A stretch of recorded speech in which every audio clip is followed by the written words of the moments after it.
150만 경남도민이 감시자가 되는 시간, 감시자들 신유진입니다. 우리 지역의 이슈들을 꼼꼼하게 살펴보고 우리가 이 지역의 주인임을 확인하는 시간인데요. 오늘도 대표 감시자분 4분 나오셨습니다. 안녕하세요.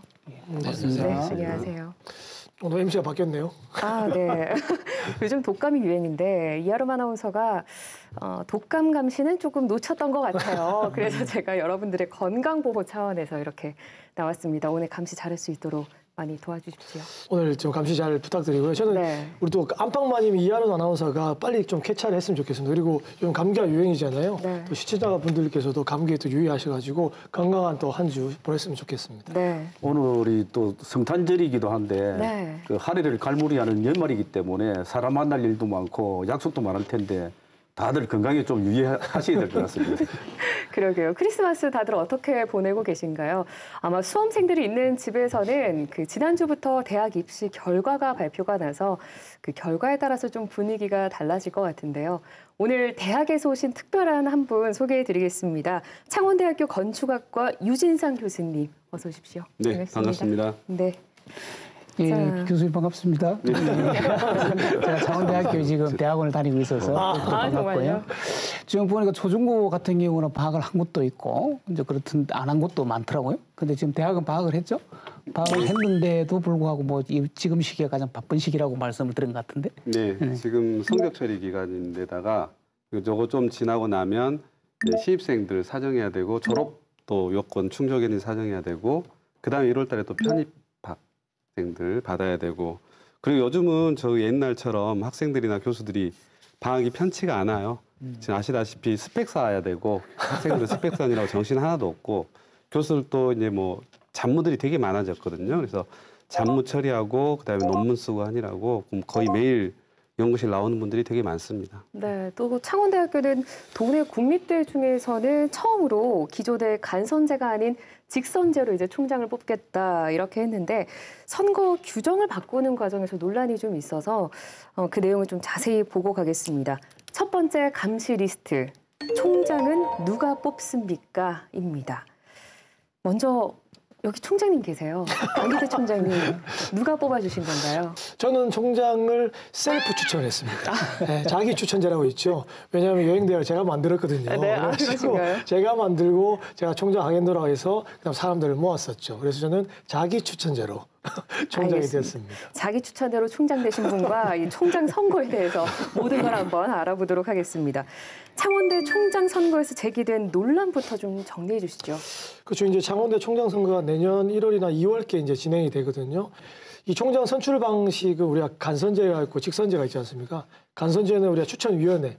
그러니까 7대 창원대 뽑았을 때는 그 교수들, 그다음 직원, 학생, 그다음 외부인 48명 선거인단을 추첨으로 뽑았어요. 그러니까 추천으로 해서 추첨 선거라는 것이 있었거든요. 근데 이제 이번에는 직접 뽑아보자라고 해서 뭐 국회 선거나 지방 선거처럼 직접 뽑아보자 해서 직선제로는 이제 바뀐 상태고요. 다음 두 번째로는 그러면 어떻게 비율을 해서 뽑을 것이냐에 대한 문제거든요. 그러니까 다른 데 비교를 한번 해보면 부산대학교에서 이제 2015년에 11월에 20대 총장 선거를 했는데요. 그때 전체 정규직 교수가 87.4% 비율, 직원 대표가 9.6, 조교 대표가 1.6, 그다음에 학생 대표가 1.3이거든요. 이렇게 비율이 있었고 또 비정규직 교수는 또 투표권이 없었습니다. 그러니까 또 타 대학을 보면 타 대학의 총학생회 이 사례를 봤을 때에도 투표권의 비율이 이 교수들이 80대 이상이었거든요. 이걸 보니까 이제 창원 8대를 뽑으려고 하니까 창원대 학생이 이렇게 되는 거죠. 아, 이게 직선제로 의미로 하니까 이제는 학생 1인당 한 표를 줘라. 네, 그게 이제 의미를 담는 거고 마찬가지로 두 번째는 전국 공무원 노동조합의 이제 창원대 지부 직원들이죠. 우리도 1인 한 표를 줘라. 라고 하는 거죠. 왜냐하면 올해 4월 기준으로 이제 창원대 학생 수를 보면 학생이 11,771명입니다. 그리고 교수가 333명, 직원이 317명, 조교가 60명이죠. 이렇게 따진다고 보면 학생과 직원 수가 엄청나게 많은 거죠. 여기에 이제 힘을 실겠다라는 거고 반대로 보니까 교수들은 자기 기득권이 있지 않습니까? 보니까 성격 규정을 이렇게 정해버렸어요.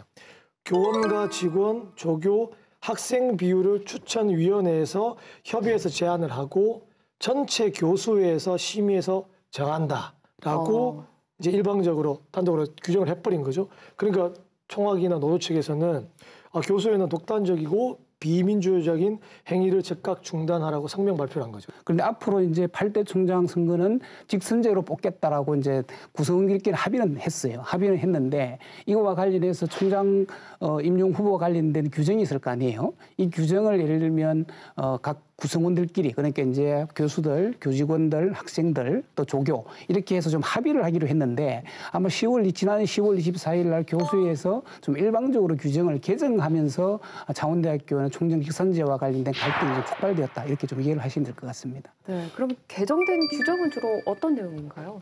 그 규정 이름이 정확히 창원대 총장 임용 후보자 선정에 관한 규정입니다. 요 규정이 있고 이제 차후에 여러분들이 좀 헷갈릴 우려가 있어 제가 하나 더 말씀드리면 이거하고 대학 평의원회 구성 개정안이라는 게 있어요. 대학의 모든 의사 결정권을 결정하는 평의원회를 얼마나 몇 대 몇으로 구성하느냐 그 건이 있고 지난번에 교수회에서 의결을 했던 것은 총장 임용 후보자에 관한 규정을 의결을 한 겁니다. 그래서 저 평의원회 규정은 조금 차지하고 그 총장 임용 후보 규정한 내용을 보면 일단 첫 번째가 교원, 직원, 교수, 학생, 조교 참여 비율을 추천위원회에서 합의하에 정한다라고 한 거예요. 몇 대 몇인지를 구체적으로 정하지 않고. 그리고 두 번째는 후보자가 과반수를 얻지 못하면 3차 투표까지 진행을 했었는데 옛날에는 2차 투표까지 하겠다. 요건이 있고. 그다음 세 번째는 원래 후보자 1인당 3천만 원씩 기탁금을 냈는데 그걸 1,000만 원으로 제한하겠다. 요 세 가지가 있습니다. 근데 이 중에서 가장 문제가 됐던 게 첫 번째 교원, 직원, 조교, 학생 참여 비율을 정하지 않고 이걸 결정을 했는데 이제 외부에서 알려진 거하고 좀 다르게 그 비하인드 스토리가 있어요. 이제 원래 이게 총장 선거 하려 그러면 관리를 대학 내에서 하는 게 아니라 중앙선관위에서 하거든요. 그러려면 180일 이전에 그러니까 그 창원대 총장 2019년 5월 28일 이전 180일 이전에 돌아가면 그게 11월 28일이 되는 거예요.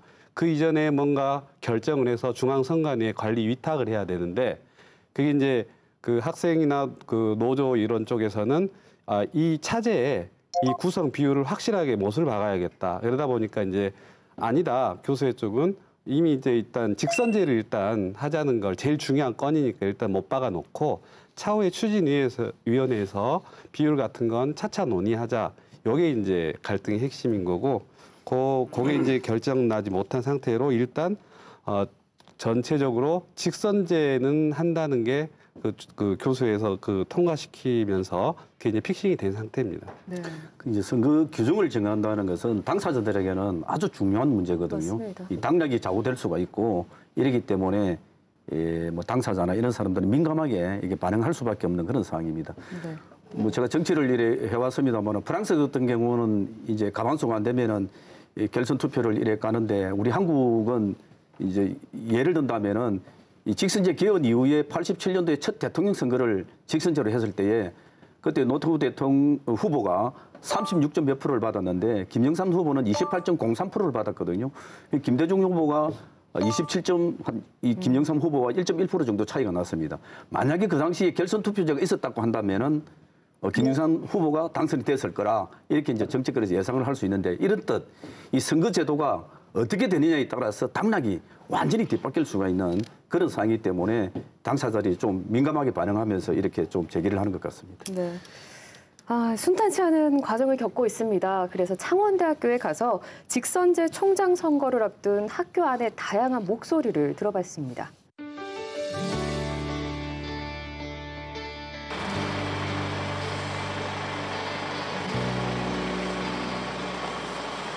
직선제가 그동안 이제 계속 되어 왔던 게 간선제로 바뀌면서 오히려 더 큰 문제를 이제 낳았었고요. 그래서 다시 직선제로 환원되는 것에 대해서는 뭐 적극 환영하고요.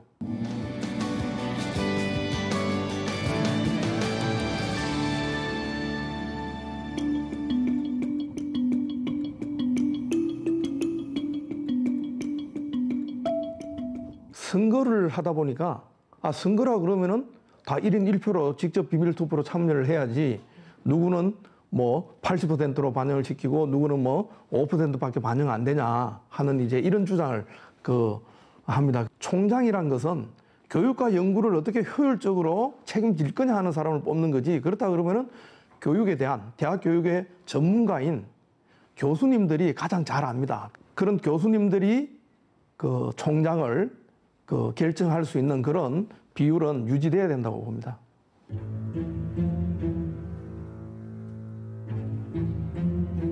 지난 총장 선거에서 학생들을 위한 공약이 없었던 걸 알고 있습니다. 학생들도 충분한 투표권이 있어야 총장도 학생들을 위한 공약을 세울 거기 때문에 그런 부분에서 저희가 학생 투표권을 반드시 지켜야 한다고 생각합니다. 2023년 되면 대학 정원보다 대학에 진학하는 고등학교 졸업생 수가 작기 때문에 계속 우리가 학교에 계속 근무할 수 있을까 이런 불안들 이런 게 많거든요. 부정적으로 된다든지 다른 대학하고 통합을 한다든지 하면 이런 말들이 오고 가고 있으니까 그에 대한 불안감들이 많다는 거죠. 헌법 31조에서 대학은 자율로서 운영한다. 단 법률에 따라서 이러한 대학 운영의 자율성을 우리나라 헌법에서 부여한 거거든요. 네. 그 대학 운영의 자율성의 핵심이 총장의 선출을 국가가 하는 것이 아니라 대학 구성원이 직접 선거할 수 있도록. 따라서 모든 구성원들로부터 고루 지지를 받는 총장이 당선이 돼야 잘못된 정권이나 잘못된 교육 정책으로부터 당당히 맞설 수 있다. 즉 교육의 독립성을 좀 보장할 수 있다. 그렇기 때문에 구성원들이 투표권을 가져야 된다고 생각을 합니다. 실제로 저희 제작진이 직접 가서 보니까 인터뷰를 좀 조심스러워하는 그런 분위기였다고 합니다. 왜냐면 아직 뭐 결정되지 않은 상황이고요. 왜냐면 학생들은 1인 1투표를 강하게 주장하기 때문에 뭐 얼굴에 나와 상관없겠지만 학교 교직원분들은 아무래도 같이 움직이는 분들이 교수진이고 하기 때문에 아마 주장하기가 내심 어려웠을 거라고 저는 상당히 좀 판단을 합니다, 사실요. 네.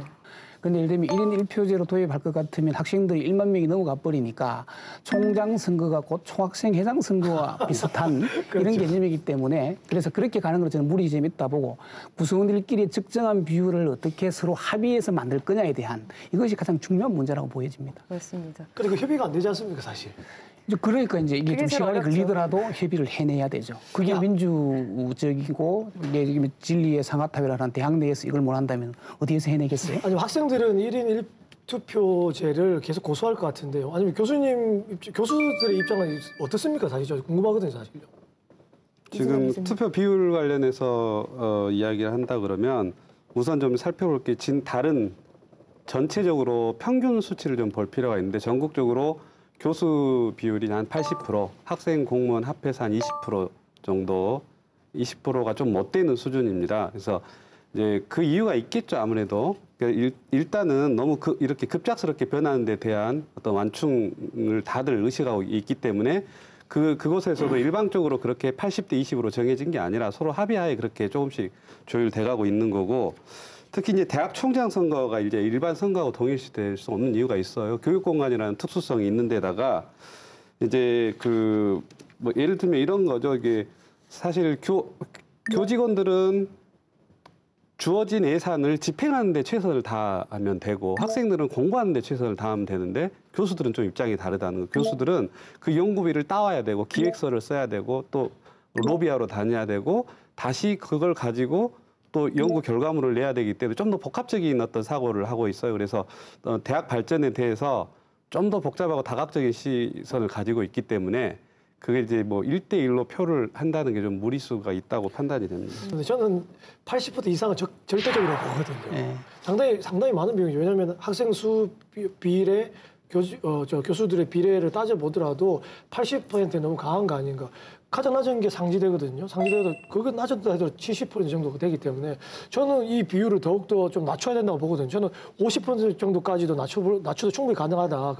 그다음 교직원이나 학생들 비율을 더 높이는 방향으로 좀 해야 될 것 같다라는 생각이 들죠. 5개 단체, 차원대 예를 들면 5개 단체 협의회가 있다 하니까 그렇죠.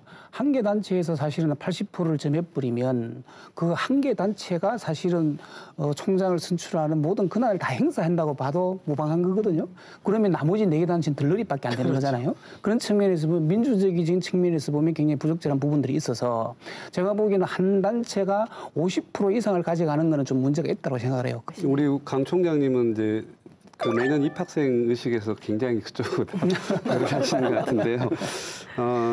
저는 이게 투표 비율보다는 그 쟁점이 된 이유를 좀 논하고 싶어요. 왜냐하면 지금 언론에 나온 창원대 문제가 투표 비율을 가지고 서로 싸우는 그런 것처럼 비춰졌지만 그 내용이 아니거든요. 이게 조삼모사 먼저 직선제 픽싱해놓고 나중에 천천히 비율을 논의하자. 누가 뭐 크게 욕심낸 그런 구체적인 내용도 없고 합의된 내용이 하나도 없기 때문에 그 이제 뭐 내용이 조금 잘못 언론에 알려진 바가 있고 이제 사실 이런 비율을 할 때 이제 그건 있어요. 아까 말씀하신 것처럼 이 결정적인 순간에 내가 뭔가를 숫자로 정해놓지 않으면 나중에 어떤 그 피해를 본다는 어떤 피해의식 같은 게 작용을 하기 때문에 굉장히 반사적으로 이렇게 아주 즉각적으로 반응을 하는 것 같아요. 아무것도 아직 정해진 바가 없는데 지금부터 천천히 논의하면 되거든요. 구성 비율에 대해서는. 그 점에 대해서는 조금 언론에서 약간 오해가 좀 있는 것 같아요. 이게 투표 비율이 가장 관심사고 중요하기 때문에 이제 쟁점이 되니까 뒤로 이제 미루어지는데 이게 이제 논란이 수면 위로 드러날 수 있기 때문에 그렇죠. 예, 직선제에 대해서는 뭐 크게 구성원들 간에 이해가 네, 공감도 다 이루어진 것 같고 투표율 네. 결정 문제와 관련해서는 사실은 이것을 어찌 보면 이제 자율에 맡기는 것도 뭐 한 장점이 될 수 있겠지만 자율에 맡기다 보니 이제 대학마다 심각한 갈등과 논쟁이 있는 거잖아요. 이것 때문에 사실은 학교 학사 일정이 제대로 안 되기도 하고 또 총장이 공석 상태가 되기도 하고 그래서 대학교를 운영하는 데 상당한 이제 심각한 문제가 발생하니까 일정 정도 비율로 법제화하는 것도 그러니까 상한선과 하한선을 정해서 이 정도 범위 내에서 대학에서 좀 자율적으로 결정할 수 있도록 만드는 것도 한번 논의해 볼 필요가 있다는 생각이 들고 네. 그 근거로 좀 말씀을 드리면 대학 평의회를 구성하도록 돼 있단 말이에요. 이것이 작년에 그 고등교육법이 이제 개정되면서 대학 평의회는 교수, 학생, 직원, 조교 4개 단체 이상이 모여서 평의회를 구성하도록 돼 있고 여기에는 한 단체가 50% 이상을 점하지 못하도록 하는 걸 법제화돼 있단 말이에요. 이거에 근거해 보면 총장 직선제와 관련해서 투표율도 조금 여기에서 좀 차용할 수 있는 것 아니냐라는 생각을 한번 해보거든요. 5월 29일이면 이제 최혜범 총장 임기가 만료가 됩니다. 그러면 좀 협의가 이루어져야 할 시점으로 보이긴 합니다. 그죠, 교수님? 그제인가 최혜범 총장이 이제 학교 쪽에서 대학 평의원회 규정안 방금 말씀하신 네. 학교 의사 결정을 짓는 그 구성비를 어떻게 할 거냐를 안을 내놨어요. 네. 그 안은 기본적으로 나라에서 어느 특정 한 단체가 50% 이상 못 넘게 돼 있어요. 만약 이 평의원회가 먼저 이렇게 조금 설립이 됐다면 이런 불씨가 이제 훨씬 더 덜했을 텐데 이제 이제서야 나온 거예요. 근데 여러 가지 이것도 문제가 있습니다. 총장님 진작에 좀 해달라고 했었는데 총장이 좀 미정미정 놓고 늦춘 것도 있었고 네. 되게 여러분들이 아는 것보다 훨씬 더 복잡한 일들이 많이 있습니다. 내부에. 근데 이 내용을 일단 보면 기본적으로 기존에 뭐 전체 49명 중 교수가 74% 였던 것을 이제 요 안대로 지금 이번에 학교에서 내놓은 안을 보면 교수 총 27명 중에 교수의 13명. 그러면 일단 벌써 한 50% 이하로 떨어진 거잖아요. 네. 예, 이제 그렇게 이제 내놨는데 50%를 넘지 않아야 된다는 나라 규정이 있기 때문에 요건 맞긴 맞아요. 근데 이 문제는 이 안에 대해서 단 한 번도 서로 협의한 적이 없다는 거죠. 어차피 이게 나온 다음에도 의견을 받아서 2차, 3차 또 의결 기구가 과정이 있기 때문에 그 과정 중에 이제 조율을 해야 될 것 같습니다. 이거 구성 재밌네요. 교수가 13명이고 직원 6명, 학생 3명, 조교 2명, 동문 2명까지 하면 13명입니다. 네. 나머지 총장 추천 외부 인사 1명 하면 한 명이 캐스팅 보트를 짓는 거거든요. 이거 좀 애매하긴 하네요. 이게 이러다가 병행해서 단합할 수도 있거든요. 이런 부분도 한번 아까 논의가 없었다 그러니까 이것도 다시 그럼 논의돼야 될 대상이 아닐까 하는 생각이 살짝 들거든요. 맞습니다. 50%를 넘지 말라는 거를 지키면서 조금 편법을 쓴 것 같아요. 한 48% 되거든요. 자, 이어서 계속 얘기를 나눠보죠. 국립대 총장이라고 하면 일단 뭐 명예도 최고고 그리고 권한도 막강하다고 들었습니다. 그게 어느 정도인가요? 뭐 총장은 학교 전체 운영에 뭐 총괄하는 대표이기도 하고 이제 또 예산을 편성하기도 하고 또 집행 결정을 한 최고의 또 그 집행 수장이기도 하죠. 거기에다가 이제 교원이나 행정 직원에 대한 인사권을 또 가지고 있고 또 학내 보직에 대한 임명권을 가지고 있으니까 대학교에서 보면 어찌 보면 거의 뭐 제왕적 역할을 한다고 봐도 사실은 무관해요.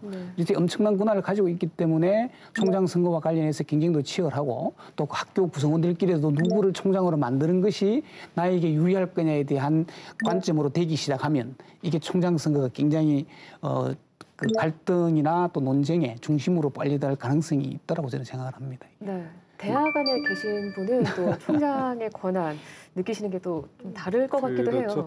예산 같은 경우도 좀 쉽게 예를 들어보면 우리가 학교 건물 짓는데 돈 하나도 안 쓰겠다. 오로지 학생들 장학금하고 해외 보내고 연구하는 데 쓰겠다. 그러면 그렇게 되는 거예요. 총장이 의지를 가지면. 그다음에 뭐 우리 경상대하고 창원대 통합 옛날에 물 건너 갔었는데 총장의 의지가 확실하다면 얼마든지 가능합니다. 구성원들 협의 다 끌어낼 수 있거든요. 그런 부분들이 그러니까 학교 운명의 키를 쥐고 있다고 해도 이제 과언이 아니고 우리 이제 소위 말해서 우스갯소리로 무조건 총장 임기 내에 그 우리 자녀들을 결혼을 시켜야 된다. 뭐 이런 우스갯소리. 거의 목숨을 걸고. 예. 목숨 걸고까지 나왔습니다. 아니, 총장이 권한이 많네요. 학교 운명이 좌우된다는 게 우리가 예전에 2012년에 박근혜 정권 때 그때 이 직선제에서 간선제로 바꿔라라고 했을 때 그때 교육 역량 강화 사업이나 재정 지원 사업에서 가산점 주느냐 마느냐를 맞아요. 따졌거든요. 근데 5% 주느냐 마느냐 따랐는데 그때 중소학교 작은 대학에서는 가산점 1.2점에 재정 20억, 30억 막 이 사업이 막 바뀌는 거였거든요. 근데 이번에 또 다시금 우리가 작년에 8월 29일 날 교육부에서 또 얘기를 했거든요. 간선제 도입한 대학, 그다음에 재정 지원 사업에서 가산점 주던 정책을 폐기하겠다. 이렇게까지 나왔으니까 총장 직선제냐 간선제냐 따라서 또 학교의 재정 상태까지도 좌우되니까 엄청난 힘을 가진 자리가 되는 거죠. 그 2015년도에 부산대 고현철 교수님 투신 자살했잖아요. 네. 간선제 반대하면서. 그래서 부산대가 유일하게 직선제를 유지를 했었거든요.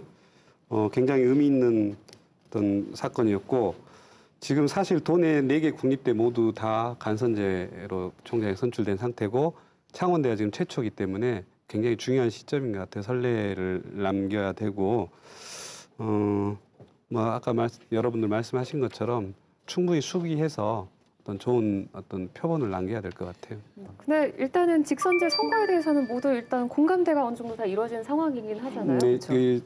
우리가 이제 좀 손쉬운 예를 들 수 있는 이화여대 사태가 사실은 평생교육 단과대라는 그런 걸 무리하게 교육부에서 추진을 하면서 수능을 보지 않고도 학교 단과대에 들어오면 졸업장을 줄 수 있는 시스템을 각 대학에다 이제 강제로 거의 나라에 하라고 그러니까 이제 그걸 수용을 한 건데 만약에 직선제 총장으로 선출된 분이 의사 결정을 했다면 그 학생들 의견 수렴도 않고 그렇게 바로 할 수 있었을까? 결국엔 그것 때문에 정유라 사건도 터지고 대통령 탄핵까지 이어졌잖아요. 그래서 직선제가 그만큼 어떤 의미를 갖는 거고 사실 이제 사립대도 또 요즘 이제 이슈가 되고 있는데 우리나라 사립대에서 한 3.9% 정도밖에 직선제를 안 하고 있어요. 근데 이제 사립대 대부분 다 임명제입니다. 임명제는 사립학교법상 학교장은 그 사립학교 경영자가 임용한다고 명시돼 있고 교육부 승인을 받을 필요가 없어요. 그런데 이제 아무튼간에 최근에 사립대도 요구가 이제 계속 나오고 있는데 뭐 고려대, 동국대, 홍익대, 원광대 그런데 현재로서는 지금 이화여대나 성신여대 등 이제 불과 몇 곳만 지금 직선제를 하고 있는 상황입니다. 사립대는 그 학교 재단 총장 임명을 하지 않습니까? 네. 아까 말씀하신 것처럼 60% 넘어버렸습니다. 그죠? 이 인식을 이제 이 사립대 교수들한테 지난 6월달에 479분 대상으로 물어봤습니다. 그러니까 총장 선출 관련해 가지고 교수 인식 조사라고 이제 물어봤는데요. 사립대 교수 71.2%가 직선제 이 총장에 찬성을 했고요. 이 임명제, 간선제는 3.8% 찬성한다 불과했거든요. 그러니까 이 사립대 교수진들조차도 70% 넘는 것에 직선제 찬성하고 있다는 인식 조사이기 때문에 아마 사립대학의 개혁의 첫 걸음이 아마 총장 선출 방식의 개혁이지 않을까 하는 생각을 하고 있습니다. 외국 대학의 경우는 어떤가요? 지금 외국 여러분들 조금 오해하실 거예요. 외국은 대부분 다 간선제 형식으로 직선제 네. 별로 없거든요.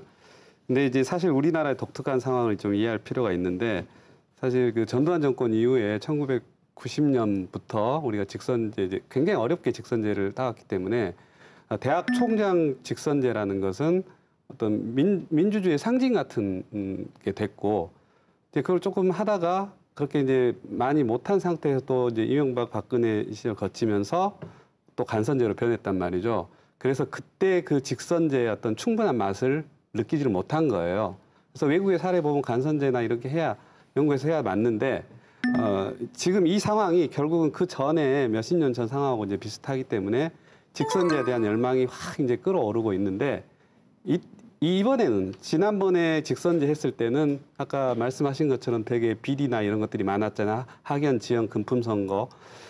이번에 이제 두 번째이기 때문에 그런 것들이 없어진다 그러면 아마 이제 차차 대학 유형별로 직선제 아니고 전혀 다른 형식의 것들이 점점 정착되지 않을까 싶어요. 그래서 이 타이밍이 굉장히 중요한 것 같아요. 네.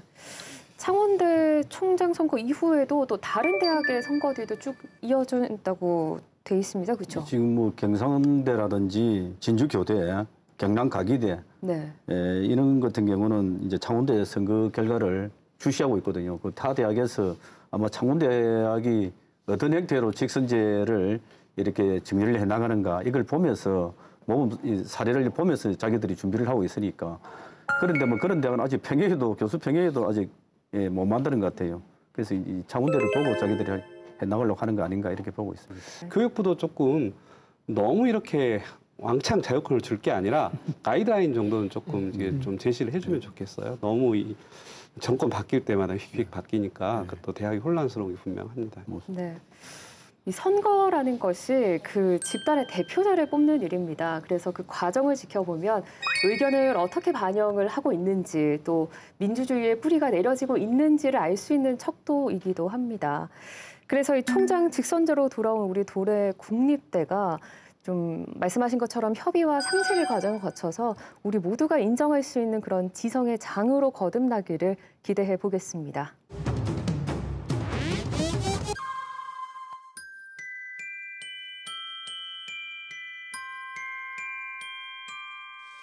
I don't want a lot for Christmas. There is just one thing I need. I don't care about the presents underneath the Christmas tree. I just want you for my own, more than you could ever know. Make my wish come true.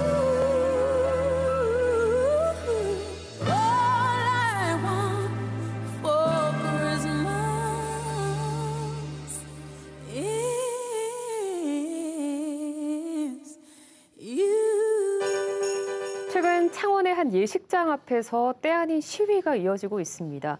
축하객이 몰려야 할 예식장인데 붉은 현수막들이 가득합니다. 그 속사정을 좀 들여다볼 텐데요. 그래서 준비한 두 번째 감시 리스트, 유원지안 예식장 물음표입니다. 자, 이번 주제는 또 다른 감시자 두 분과 얘기를 나눠볼 텐데요. 김태형 변호사 그리고 또 노창섭 창원시 의원 모셨습니다. 안녕하세요. 네, 반갑습니다. 예, 시청자로서만 보던 방송에 출연하게 돼서 영광이고요. 최대한 열심히 해보도록 하겠습니다. 네. 예, 저는 한 3개월 만에 왔습니다. 그 전에 우리 여영국 도의원님께서, 전 도의원님께서 열심히 하시는 거 잘 봤습니다. 오늘 이 주제는 우리 사회자님 그 영화 타짜 보셨습니까? 네, 봤습니다. 타짜의 핵심 뭐죠? 짜고 치는 고스톱입니다. 이게 공무원하고 민간 개발자가 짜고 치는 고스톱을 열심히 잘 쳤다. 그럼 끝까지 안 털게 되는데 결국 이게 사건이 불거진 거거든요. 고스톱 한 판을 보는 거 아니니까 짜고 치는 고스톱. 오늘 사건 요약을 하면 그렇습니다. 네. 오늘 기대가 되는데요. 활약이 기대가 됩니다. 자, 우선 관련 내용을 화면으로 요약해봤습니다. 함께 보시죠.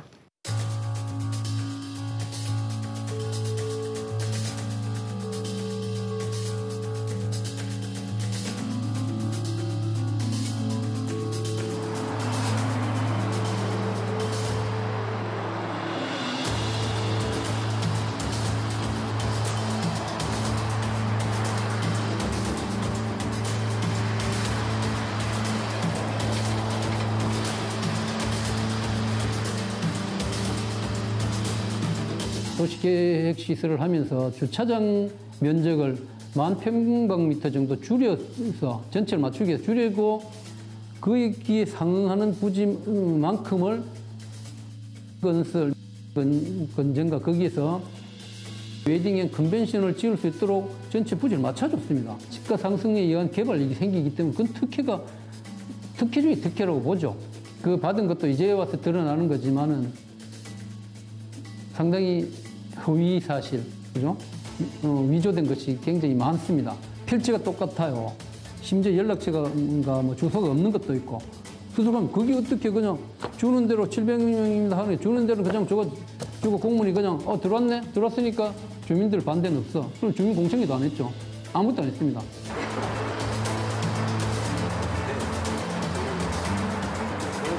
평균 경사도는 24.8도이며 25도 이상이 전체의 35.8%로 산지관리법 기준에 적합하게 보완되어 관리하지 않고 위원회의 자문을 받았습니다. 만약 자료가 보완이 되지 않았거나 보완된 자료가 허가 기준에 맞지 않았다면 관리하고 입안하지 않았을 것입니다.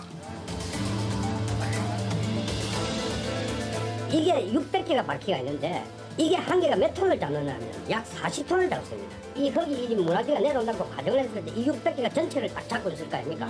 물이 100%를 함유를 했을 때 이걸 받는 통수를 계산해가지고 이거 설계를 한 겁니다.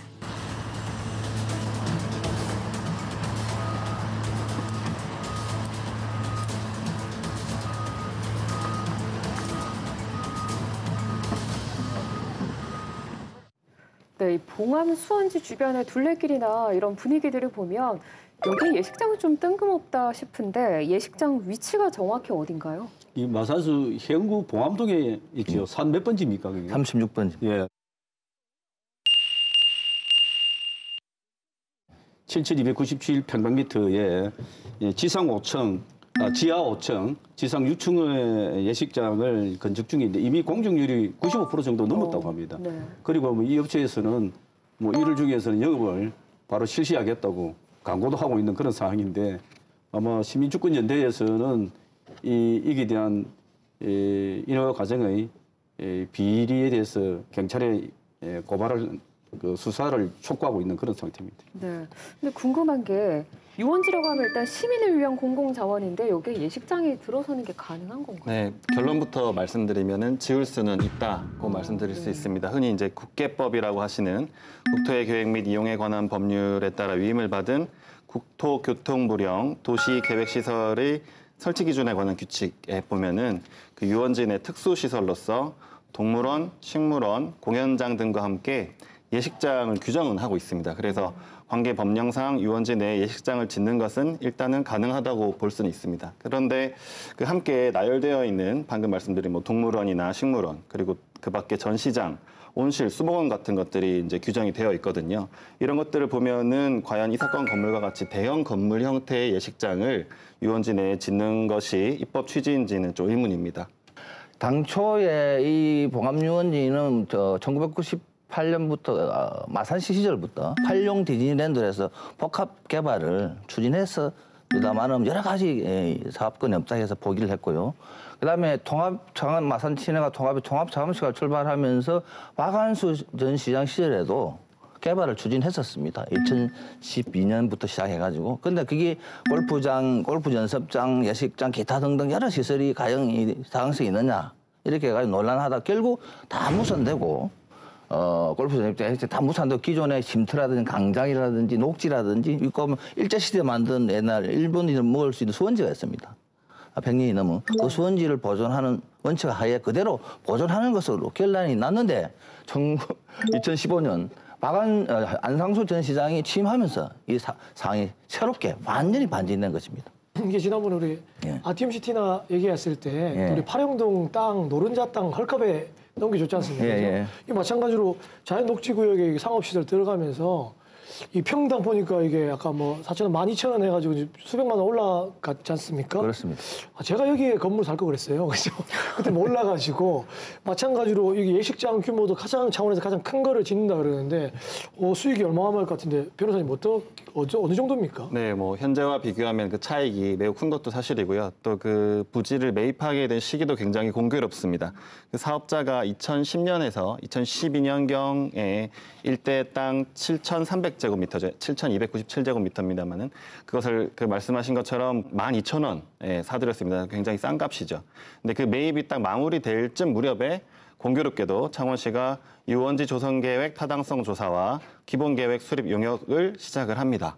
이게 이제 98년도에 개발 추진하다가 다 무산되는데 네. 다시 이래 추진을 하고 있는 이 시점에 이제 땅을 뭐 이런 업체가 사겠다고 나서면서 공교롭게도 인허가 과정과 이 계획과 땅 사들인 시점이 이 경우에 맞물리 들어가니까 여러 개 의혹이 이제 가지게 되는 거고 또 시민단체에서도 특히 의혹의 시비를 제기하고 있는 것 같습니다. 이게 왜 땅값이 이렇게 싸냐면요. 아시는 규제가 있기 때문에, 유원지이기 때문에. 그런데 이분이 명신개발을 이분이 2010년, 11년 집중적으로 약 10,000평 정도를 사거든요. 개발 부지는 7,200해배지만 실제 10,000해배입니다. 전체 자기 개인 타주지는. 그러면 3억 몇 계산에 3억 얼마 뺏게 주고 싸게 사서 저 유식장을 허가받아 개발하니까 아까 평당 1,000만 원이면 그 몇백억이 되겠죠. 지금 12년도부터 이 맹신개발에 대한 그런 의혹이 좀 제기가 되고 이렇게 나섰을 것 같은데 예. 어떻게 지금 이렇게까지 이르고 왔는지. 그래서 이게 교묘한 게 이게 하나 덧붙이자면 이분이 2010년, 11년도에 10,000평 정도의 땅을 샀는데 창원시가 2012년도에 봉암주연지를 다시 개발하자는 타당성 기본계획과 용역을 하는 거예요. 그리고 그 전달해서 전략환경평가를 또 하는 거예요. 그리고 이분이 뭐 어떤 홍길동이도 아니고 어떤 정보를 가지고 했는데 이 땅을 사서 또 개발을 시작했냐. 그런데 그 왜 무산되냐 하면 그 당시에는 지역의 시의원들, 주민들이 반대를 하고 골프 연습장이 또 애초에 좀 있었습니다. 골프 연습장 문제라든지 주위에 반대가 심하니까 박원순 전 시장 일대 때 다 무산시킨 겁니다. 그런데 2014년 7월 안상수 시장이 취임하고 15년부터 완전히 창원시가 태도를 돌변한 것입니다. 그 주민 동의 서명을 받았다는 것도 뭐 조작이 됐다 이렇게 예. 뉴스에 나왔었잖아요. 예. 예, 노창섭 의원님이 방금 말씀하신 것처럼 이 사업이 2014년 10월경에 종래 골프 연습장이랑 예식장 계획을 추진하다가 폐기되었었습니다. 근데 그로부터 얼마 지나지 않은 2015년 5월경에 봉암동 주민자치위원회라는 이름으로 약 700명 정도의 주민들이 서명을 한 동의서가 제출이 됩니다. 그 동의서의 내용은 예식장을 건설하면은 지역사회에 도움이 많이 되니까 건설을 해달라라는 내용이고요. 그렇게 제출된 동의서가 결국 이 예식장 건설 사업을 촉발시켰고 이 건설 사업의 가장 큰 명분을 제공하게 된 것이죠. 근데 앞에 박한수 전 시장 시절에 주민들이 반대해서 안 됐는데 이번에는 반대해서 주민 780명이 동의해서 했다는 거예요. 그래서 제가 이걸 조사하는 과정에 주민 동의서가 조작됐다는 제가 제보를 받았습니다. 네. 그래서 시에다가 주민대에서 원본을 사출하라고 요구를 했었어요. 근데 시에서 처음에는 계속 뭐 이런저런 핑계를 내다가 결국 저한테 제출했거든요. 제출한 제 원본을 하니까 개인정보는 처리해 주시고 이 보시면 한번 보십시오. 이 보시면 한 분이 한 거 사인 누가 한 것 같습니까? 한 개. 이런 게 엄청나게 많습니다. 이런 것도 보시면. 그래서 이것을 제가 보고 도저히 안 돼서 관심 있는 지역 언론에 이야기를 했더니 보도가 되고 막 이렇게 되는데 이게 법적 요건을 떠나서 이 사업의 타당성과 목적에 중요한 역할을 했다. 그리고 도시계획위원회에 자문을 거쳤습니다. 이게 자문을 거치면 도시계획위원들이 이게 뒤에 말씀드린 경사도 문제라든지 여러 가지의 문제가 많은데 주민들이 780명이 동의를 했다니까 주민이 원하는 사업이면 어쩔 수 없지 않나 이렇게 해서 심의해줬다는 이야기도 제가 간접적으로 들었거든요. 네. 그래서 이 주민동의서가 필요 조건은 아니지만 중요한 목적 타당성이다 그렇게 보입니다. 아까 화면에서 잠깐 보셨지만 일단 예식장 부지의 경사도도 지금 쟁점이 되고 있습니다. 예, 우리 사회자님 집에 어디신지 모르지만 팔룡산 등산해 보셨습니까? 네, 가봤습니다. 예, 팔룡산 경사도 가파른 어느 정도죠? 심각합니다. 팔룡산 전체가 상당히 심각한 경사도를 갖춥니다. 심각한 경사도 안에서 산을 절개해서 전문을 진다는 것은 위험하죠. 산사태 위험이죠. 그리고 봉암 수원지 밑에 지금 현재 이 일대가 옛날 산사태를 난 경험이 있고요.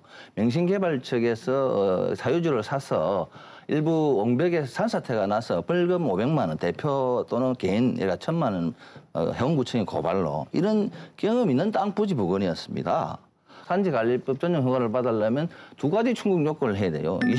30이어도 이하여야 되거나 전체 부지. 그다음에 그 분포도라고 그럽니다. 분포도 전체 분포 중에 25도 이상의 40% 이하여야 되는 겁니다. 근데 토목 전문가나 여기 관련된 사람들이 초기에 사업할 때 다 해보니까 전부 27도, 28도. 해운구청 자료에도 산림청 자료를 보니까 27도 이상 넘어가는 거죠. 그래서 이건 안 된다. 보완하라. 이 정도면 보통 창원시 일반적인 현상 같은 접수를 안 해주고 반려를 해버립니다. 그런데 이상하게 이 사업은 보완해 오시오 이렇게 되는 거죠. 그러다 보니까 이 사람들이 이제 이 청량 방법을 수치 정도를 안 하고 건축 방식으로 이게 법적으로 뭐 복잡한 문제 전문 용어가 오긴 한데 저도 요거 하면서 많이 공부를 했습니다만은 방식을 바꿔 가지고 이걸 일부 경사도 심한 걸 재척시켜서 24.85로 다시 접수를 합니다. 그리고 분포도도 38% 전후로 접수를 합니다. 근데 제가 여러 가지 자료나 전문가의 받은 걸로는 이게 그 충족 요건을 안 된다. 안 된다는 전문가 의견 현재 상태로 봤어도 그래서 이게 경사도 문제에 대해서 조작할 가능성도 있다. 그래서 저는 확신이 없지만 공개 검증을 하자라고 국장님 담당 국장이나 시장님이 제안한 거고 시장님 그럼 합시다. 해서 그걸 실무적으로 운영 중에 있습니다. 네.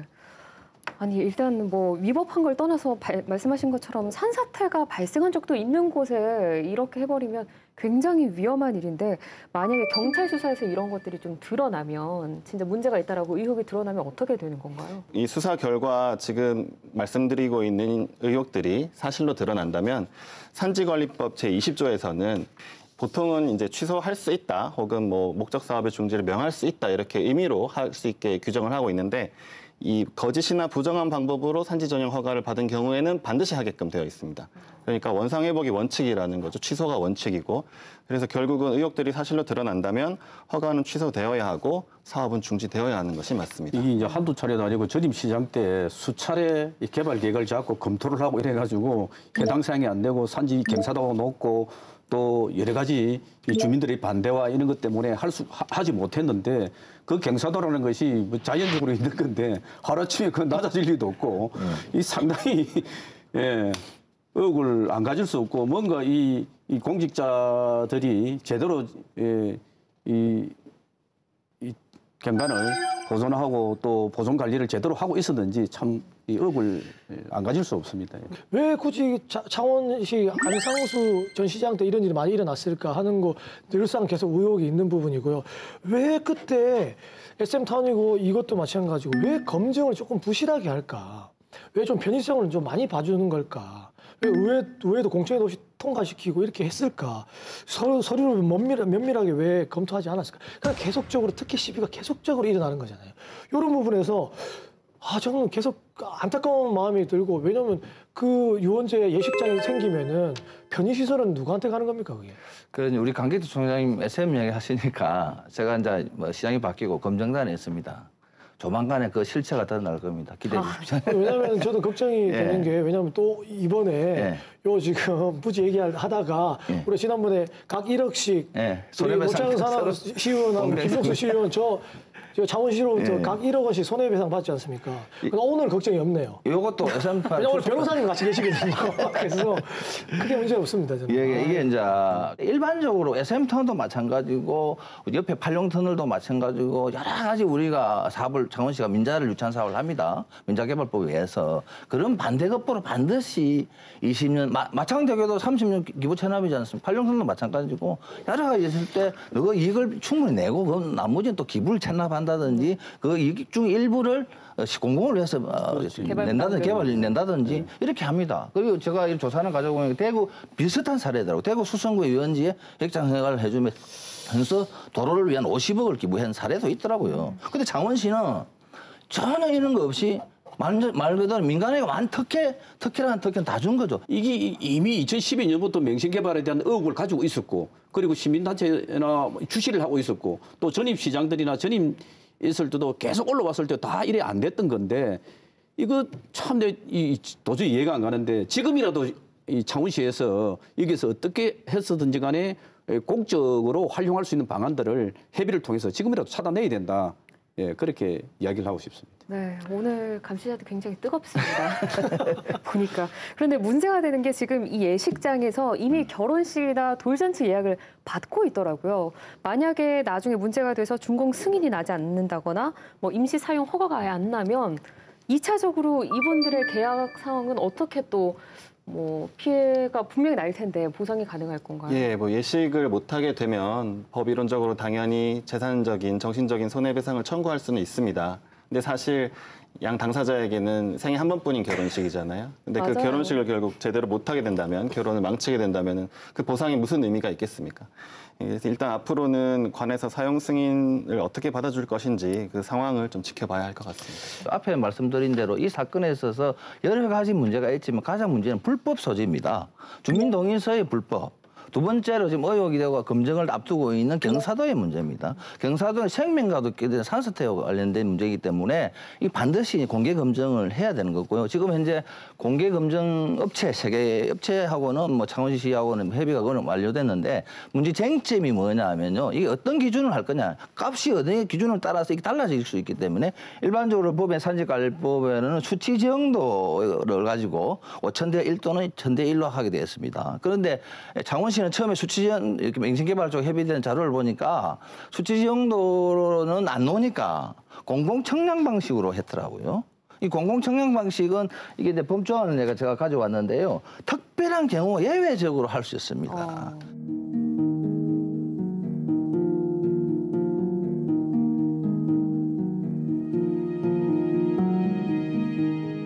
그런데 공공청량 방식으로 세 차례 해서 기준 안에 들어가고 일부 경상도시만 제척을 시켜서 570평면 제척시켜서 들어갑니다. 라고 했는데 이 부분에 대한 반드시 공공검증이 있어야 되고 언론이나 시민사회단체 객관적인 분들을 공개해서 위법 사실이 있었다라면 그에 상응하는 법적 처벌을 받아야 될 것이고 합법적이라면 뭐 여러 가지 있어야 되고 행정 절차를 갈 것이고요. 그다음에 문제하면 이게 이제 산지관리법에 보면은 경사도가 심한 경우에 옹벽을 쌓게 되었습니다. 옹벽을 5m 간격으로 1m 단을 해서 15m 간격으로 하게 돼 있거든요. 그것도요. 근데 그것도 위반했어요. 그건 감사에서 드러났고 감사가 시정명령을 했거든요. 네. 그래서 그런 문제든지 하여튼 법적 위반 사항도 많기 때문에 반드시 공개적인 검증을 통해서 우리 시민들 알려줘야 된다. 그리고 합법적인 절차를 진행돼야 된다. 저는 그렇게 생각합니다. 이거 공익을 최우선으로 생각해야 하는 행정인데 사익을 위해서 너무 많이 움직인 건 아닌지라는 생각도 듭니다. 어쨌건 한 점의 의혹도 남기지 않고 꼼꼼하게 짚어봐야겠습니다. 저희도 관련 상황은 끝까지 지켜보겠습니다. 자, 오늘 수고해 주신 네 분과는 여기서 인사하겠습니다. 고맙습니다. 고맙습니다. 올해 지역에서도 참 많은 일이 있었습니다. 새로 선출된 자치단체 수장도 있고요. 또 지방의원들의 면면도 화제가 됐는데요.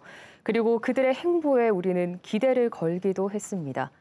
반년이 지났는데요. 지역민들의 평가는 많이 엇갈리는 것 같습니다. 거창한 선언보다는 민생을 세심하게 살피는 게 더 집중하는 게 좋은 때가 아닌가 싶은데요. 내년에는 발로 뛰는 동네 일꾼들의 활약을 더 가까이에서 많이 볼 수 있었으면 좋겠습니다. 자, 저희도 감시자들로서의 본분을 끝까지 지키겠습니다. 감시자들은 KBS 창원 홈페이지와 애플리케이션 마이케이, 또 유튜브, 또 페이스북을 통해서 다시 볼 수 있습니다. 350만 경남 도민들이 모두 감시자가 되는 그날까지 늘 함께하겠습니다. 오늘도 함께해 주셔서 고맙습니다.